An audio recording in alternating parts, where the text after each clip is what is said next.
तुम मेरा साथ दो, हम हिंदू राष्ट्र बनाएंगे। आज हम देखेंगे बागेश्वर धाम की पूरी कहानी बिना किसी साइड लिए, सिर्फ सच। मध्य प्रदेश के छतरपुर डिस्ट्रिक्ट में एक छोटा सा गांव है गदा।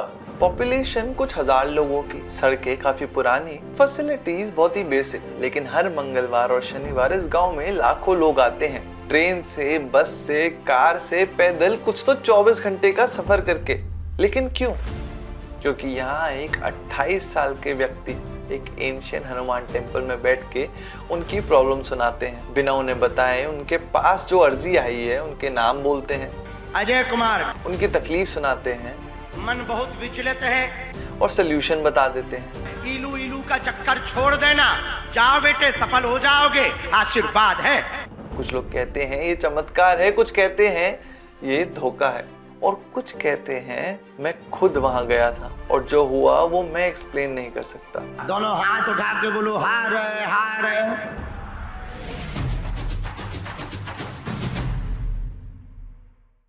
बागेश्वर धाम बालाजी टेम्पल, गदा विलेज, छतरपुर, मध्य प्रदेश, खुजराहो से सिर्फ 25 किलोमीटर दूर। ये मंदिर एक सिंपल हनुमान मंदिर से शुरू हुआ। ट्रेडिशन कहती है ये 16वीं शताब्दी का है, चंदेल डायनेस्टी से जुड़ा हुआ बुंदेलखंड का एक सिद्ध पीठ। एक सिद्ध पीठ का मतलब एक ऐसी जगह जहां भक्तों का मानना है कि भगवान की शक्ति खास तौर पर जिंदा है।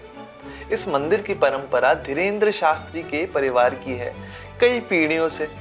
उनके ग्रेट ग्रैंडफादर सन्यासी बाबा ने एक धाम की नींव रखी। वे एक सिद्ध सेंट थे। उनके बाद उनके ग्रैंडफादर, फिर उनके पिता और अब धीरेन्द्र कृष्ण शास्त्री। धीरेन्द्र शास्त्री का जन्म हुआ 4 जुलाई 1996 को, उसी गांव में, उसी घर में, एक गरीब ब्राह्मण परिवार में। इन्होंने खुद बताया है, हमारे घर में बिजली थी लेकिन पानी के लिए कुएं पे जाना पड़ता था। 9 साल की उम्र में वो अपने पिताजी और दादाजी के साथ कथाओं में जाने लगे। 13 साल की उम्र में अपनी पहली श्रीमद् भागवत कथा सुनाई गांव के एक छोटे से इवेंट में, और फिर धीरे धीरे बड़ी कथाओं में जाने लगे। राम भद्राचार्य जी के शिष्य बने, जो खुद संस्कृत के एक महाविद्वान हैं। रामचरितमानस और शिव पुराण ने उनका ज्ञान बढ़ाया। अब बात करते हैं दिव्य दरबार की, जो इस सारी बात का सेंटर है। हर मंगलवार और शनिवार बागेश्वर धाम में एक दरबार लगता है। डिवोटीज कुछ दिन पहले आते हैं, एक नारियल लाते हैं, लाल कपड़े में बांधते हैं और एक अर्जी डालते हैं, अपनी प्रॉब्लम्स लिखी हुई एक चिट्ठी। दरबार में धीरेन्द्र शास्त्री जी बैठते हैं और वे बिना अर्जी पढ़े और इसके लिए जो दवा है, बिना किसी प्रायर इंफॉर्मेशन की डिवोटी का नाम लेंगे। अर्चना नाम की बहन जी आ जाएं, आपकी अर्जी स्वीकार हो गई है। उनके घर का सीन बताएंगे, उनकी तकलीफ बताएंगे। अर्चना शुक्ला, घर में दिक्कत, दिमागी दिक्कत है आपको, मानसिक समस्या है, और हनुमान जी की कृपा से सलूशन बताएंगे। 8 से 11 महीने के अंतर्गत आपकी दवा बंद हो जाएगी, आशीर्वाद है। लाखों लोग कहते हैं उन्होंने मेरा नाम लिया जब उन्होंने कभी मुझे देखा ही नहीं था। उन्होंने मेरी बात बता दी जो मैंने किसी को बोली नहीं थी। मेरे घर की बात जो सिर्फ मैं जानता था, उन्होंने दरबार में बोली।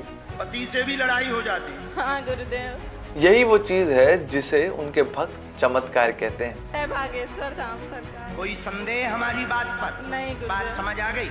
खिसको बहना। और जिसे शंकाकार, कोल्ड रीडिंग या कुछ और कहते हैं। हम आगे आकर इस सवाल पर आएंगे।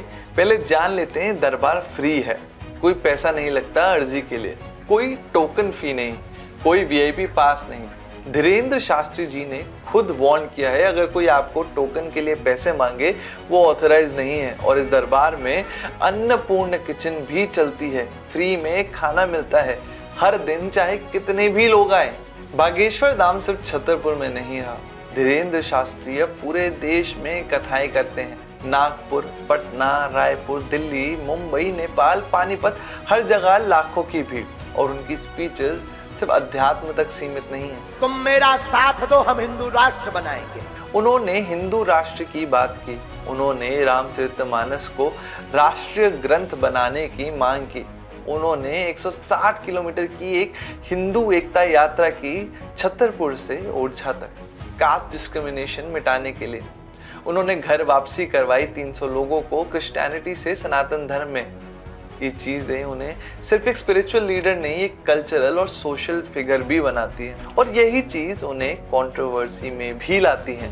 अगर यहाँ तक आपको ये वीडियो अच्छी लगी तो हमें अभी सब्सक्राइब कर लीजिए। हम ऐसी और वीडियोस आपके लिए लेके आते रहेंगे।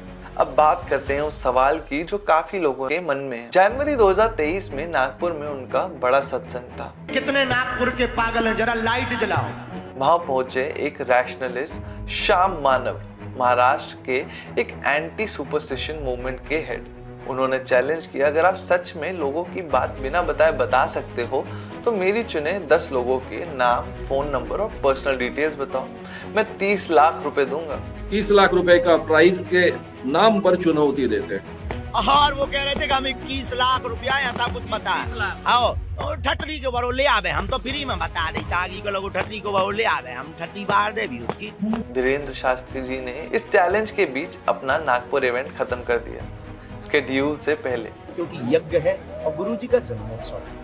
नागपुर पुलिस को कंप्लेंट मिली, महाराष्ट्र एंटी सुपरस्टिशन एक्ट के अंडर इन्वेस्टिगेशन हुई। पुलिस ने कहा कोई ग्राउंड्स नहीं मिले प्रोसिक्यूशन के लिए, क्लीन चिट दी। धीरेन्द्र शास्त्री जी ने बाद में कहा मैं चैलेंज एक्सेप्ट करता हूँ। और आप आइए, अपनी पूरी टीम को लेकर आइए, ऑब्जर्व कीजिए, अनुभव कीजिए, देखिए, बैठिए, समझिए, लेकिन न्यूट्रल जगह पर।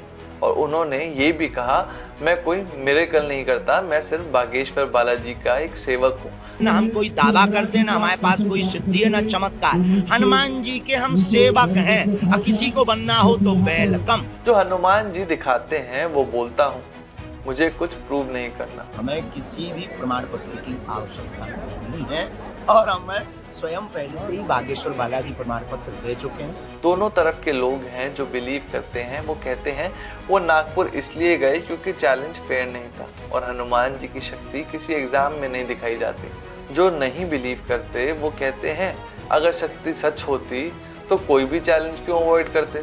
हम किसी एक तरफ नहीं है, क्योंकि ये सवाल आस्था का है और आस्था को कोई कोर्ट या कमीशन डिसाइड नहीं कर सकती।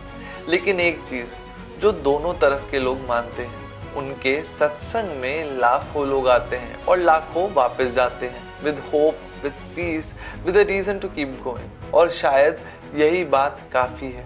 कंट्रोवर्सी के बाद भी एक चीज है जो दोनों तरफ के लोग नहीं रोक सकते, उनका सोशल काम। बागेश्वर धाम में अन्नपूर्णा किचन रोज फ्री में कितने भी आए उतने लोगों को खिलाती है, कोई नहीं लौटाया भूखा। हर साल धाम गरीब लड़कियों की शादी कराती है। बहुत बढ़िया, मेरी बेटी खुश रहना। जिनका कोई नहीं होता, जिनके पास कुछ नहीं होता, बागेश्वर धाम की तरफ से पूरी शादी की व्यवस्था। एक वैदिक गुरुकुल शुरू किया है संस्कृत और एंशिएंट नॉलेज के लिए। गुरु पूर्णिमा 2025 में 4000 लोगों को गुरु दीक्षा दी एक ही दिन में, और वो 160 किलोमीटर की हिंदू एकता यात्रा जिसका काम था कास्ट डिस्क्रिमिनेशन खत्म करना। एक ऐसे आदमी के लिए जो खुद एक ब्राह्मण फैमिली से है, ये काम बहुत कुछ कहता है। तो अल्टीमेटली ये सवाल बचा रहता है, लाखों लोग क्यों आते हैं। एक चीज जो सबसे ज्यादा मैटर करती है, हनुमान जी की भक्ति। रामचरितमानस का एक दोहा है, संकट मोचन नाम तिहारो, सुमिरे होवे दुख हिंचारो। जो हनुमान जी का नाम लेता है उसकी तकलीफ खत्म होती है। ये इंडिया के करोड़ करोड़ लोगों का विश्वास है।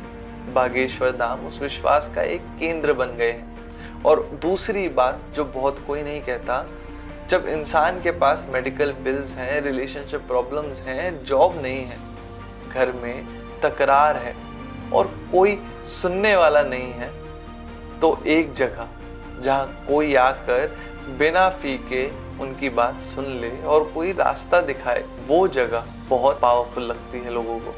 चमत्कार हो या ना हो, वो दर्शन, वो होप, वो कोई सुन रहा है कि फील है, ये रियल है, ये तो कोई डिनाई नहीं कर सकता। यही चीज हम सनातन जर्नी में समझाने की कोशिश करते हैं।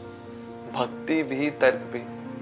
हम ना पूरी तरफ से अग्री करते हैं, ना पूरी तरफ से डिसएग्री। हम सिर्फ ये जानना चाहते हैं सनातन धर्म में ऐसे फिनोमेना होते क्यों हैं, इनका इतिहास क्या है, इनका अर्थ क्या है, और आपको इन्फॉर्मेशन देना चाहते हैं ताकि आप खुद डिसाइड कर सकें। ऐसा कंटेंट और भी पढ़ना चाहते हैं या सुनना चाहते हैं तो हमारी वेबसाइट पे जाइए sanatanjourney.com।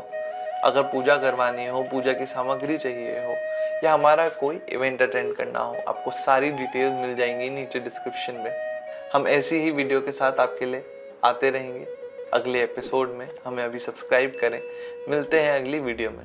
नमस्कार।